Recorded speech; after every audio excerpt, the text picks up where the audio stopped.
Welcome to Stories Podcast. I'm your host, Amanda Weldin. Today's story is called The Big Scary Cave, an African folktale adapted for you by Daniel Hinds and performed for you by Kelsie Lee. Thanks! Enjoy the episode!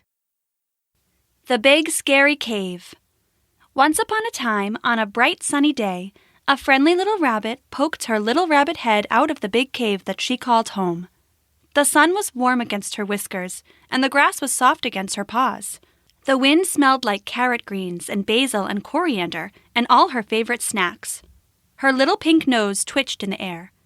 "What a beautiful, perfect, lovely day," the little rabbit said. "I think I'll go gather some food for a big dinner tonight."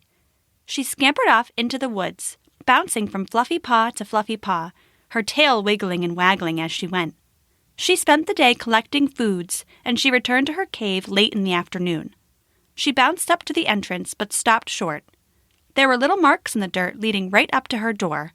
They were strange, certainly not anything like her own fluffy paw prints. "Hello?" she called into the darkness of the cave.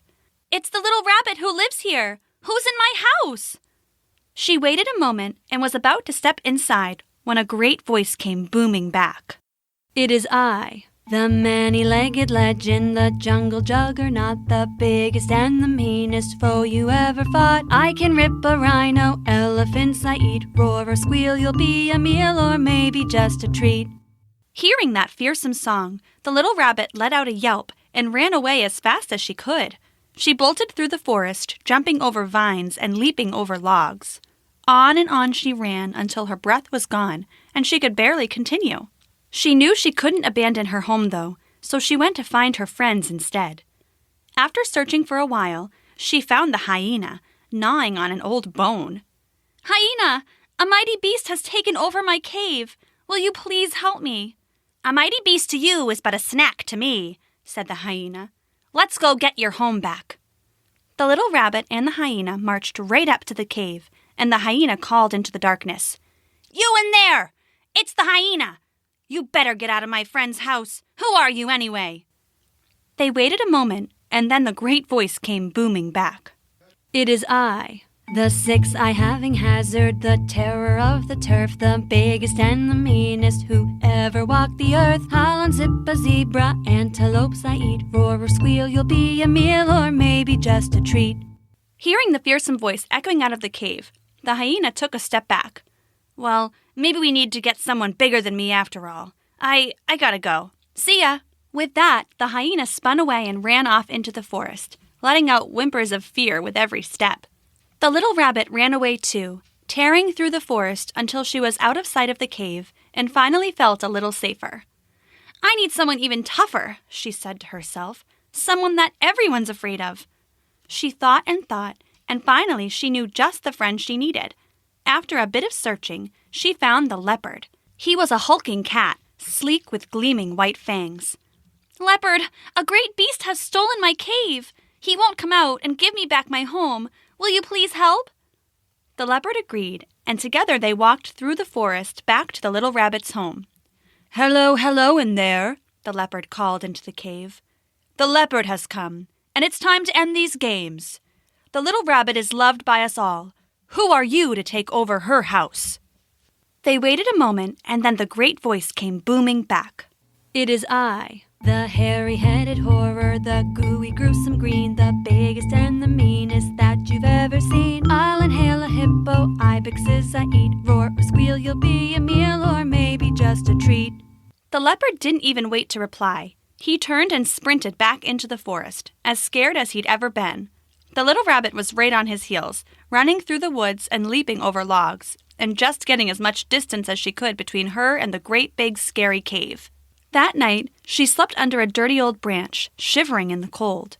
She had left all of the carrot greens and basil and coriander she had gathered by her cave, so she was hungry too. All in all, it was the worst night the little rabbit had ever experienced, and the next morning found her sitting miserably, long teeth chattering, and fur all sticky with mats. "Ho there, friend! Looks like you've had quite a night." The little rabbit looked up. It was her friend, the frog. "You have no idea! A monster stole my cave, and now I have nowhere to live." "A monster? A great big monster who eats rhinos and elephants and all kinds of things. Sounds terrifying. What did it look like? Well, I haven't actually seen it. I just heard it roaring. Said the frog. Well, maybe I can help. Let's go take a look.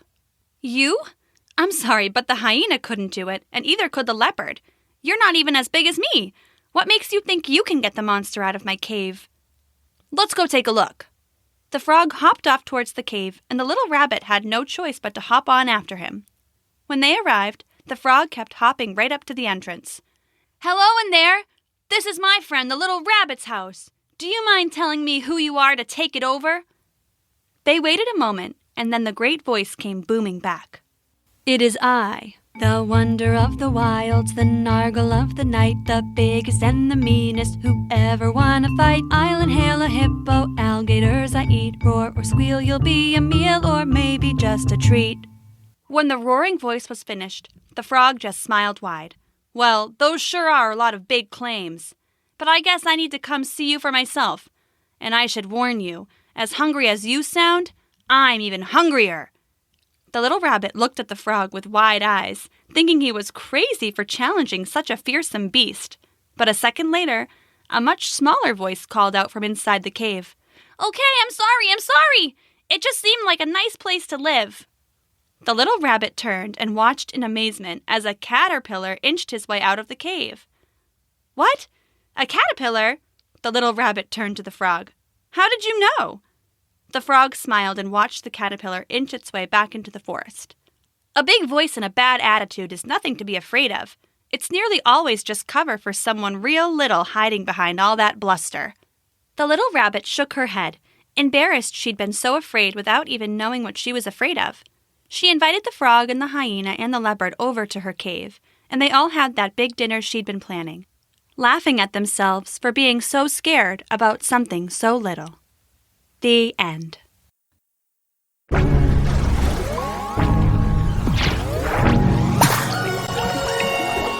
Thanks for listening.